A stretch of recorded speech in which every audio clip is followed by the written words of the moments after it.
그때 당선인께서 하신 말씀이 있습니다. 예. 내가 편하려면 나도 지금도 들어가고 싶다. 근데 거기 들어가는 순간 바로 나는 거기에 빠져든다.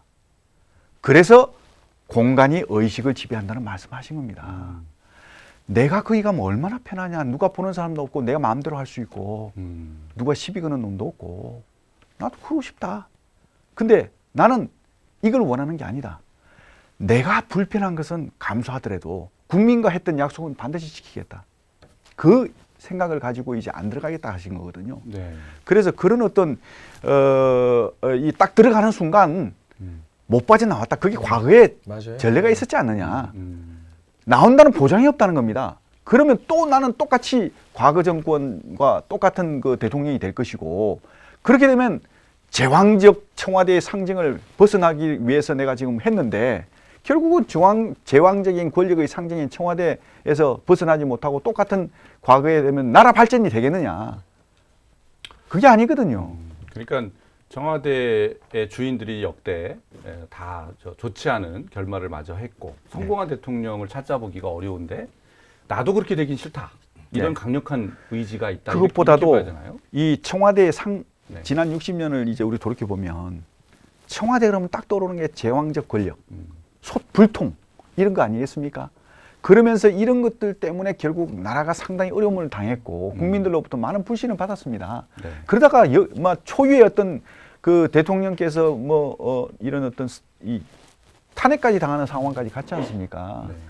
이런 어떤 불행한 사태가 생겨서는 안 되겠다는 생각이시죠. 맞아요. 그래서 새로운 시대, 새로운 자유민주주의의 새로운 어떤 걸맞는 그러한 시대가 되려면 국민의 소통이 함께 국민과 함께하면서 소통이 이루어져야 되고 국민의 눈 밖에서 벗어나면 안 된다.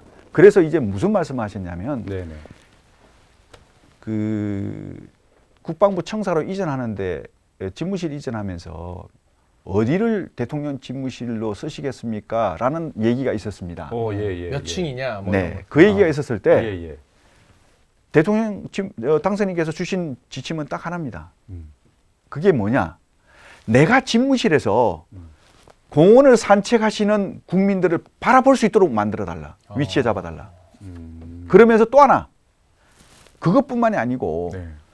산책하시는 국민들께서 대통령 집무실을 먼 발치에서나마 볼 수 있도록 만들어달라. 저기가 대통령 집무실이고 지금 불이 켜져 있네? 지금 꺼져 있구나. 퇴근하셨구나. 해야 된다. 그 왜 그래야 되느냐? 예. 국민의 어떤 정신적인 교감, 네. 조금 더 쉽게 이해하면 감시라고 표현해도 됩니다. 국민의 감시망에서 벗어난 대통령은 해줄 수밖에 없고 나태해질 수밖에 없다는 겁니다. 근데 제가 이야기를 듣다 보니까요. 김영현 장군님 방송 체질이신 것 같아요. 계속 빨려들게 되고 그리고 여기서 저도 좀 결정적인 이야기를 두 가지 드리고 싶은데 YS 그러니까 김영삼 전 대통령 때부터 이번 대선까지요. 청와대 개방, 청와대 이전이 대선 공약이 아니었던 대선이 단 한 번도 없습니다. 네. 모든 대통령 후보들이 네. 여야의 주요 대통령 후보들이 사실 박근혜 전 대통령 한 분을 제외하면 그때도 근데 그 대선에서는 문재인 후보가 그 당시에 이 청와대 개방 공약을 냈으니까요. 단 한 명의 예외도 없이 청와대를 개방하겠다고 했는데 막상 들어가 보면 절대 그게 이루어지지 않았어요. 왜 안 될까요? 그게? 그러니까 들어가면 또 들어간 이후에 정치 일정이나 다른 고려할 사안들 때문에 이걸 막 추진하기가 힘들다는 거죠. 맞습니다. 그래서 취임할 때부터 한 발짝도 안 들어가는 의지가 있어야만 이걸 국민께 돌려드릴 수 있는 과제다라는 걸 윤석열 당선인이 인식하고 계신 것 같고 두 번째가 청와대 입장에서 대통령이 제일 편한 게 뭘까요? 제가 기자들한테 물어봤거든요. 청와대 출입 기자들한테. 춘추관에 있고 대통령 집무실 그 여민관 있는 비서동에 있어도요. 대통령이 관저에서 출근했는지 퇴근했는지를 기자들이 알 수가 없어요.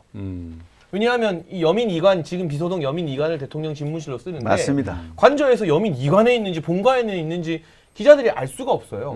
근데 용산 집무실 같은 오피스 건물로 오게 되면 같은 건물 1층에 프레스룸이 있잖아요.